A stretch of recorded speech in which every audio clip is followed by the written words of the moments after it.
I pray y'all doing well today. Having a great, blessed day today. Super blessed. Super blessed. You understand?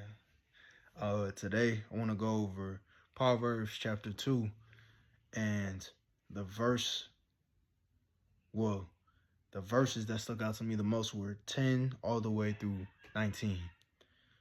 It says, when wisdom enters your heart and knowledge is pleasant to your soul, discretion will preserve you, understanding will keep you, to deliver you from the way of evil, from the man who speaks perverse things, from those who lead the path of uprightness, to the walk in the ways of darkness, who rejoice in doing evil and delight in the perversity of the wicked, whose ways are crooked and who are devious in their paths, to deliver you from the immoral woman, from the seductress who flatters with her words, who forsakes the companion of her youth, and forgets the covenant of her God.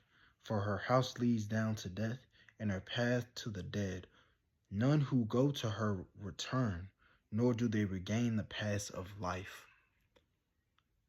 This is so powerful to me, because the more I'm understanding it, the more I'm not understanding, comprehending and taking in God's words, it's like every time I'm reading now, it's like the words are jumping out at me and speaking to me. God is speaking to me through these words and saying that the more I apply, the more I show God that I understand the wisdom and show God that I'm applying these words into my life, the more you're able to discern and also through talking to God and asking God for discernment throughout your life, I'm able to discern what is good and bad for me, whose path, like whether someone in my life or coming into my life, whether they're moving in an upright way or they're just moving in wickedness, especially with women.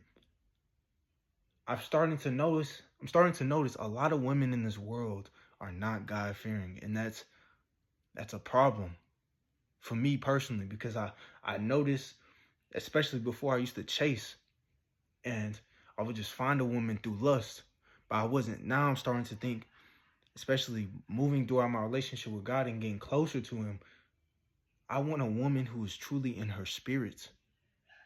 I do not want a woman who is immoral and is not fearful of the Lord, and who is reckless with her mouth, and who does not have who does not have a relationship with God and not hold God in a high pedestal.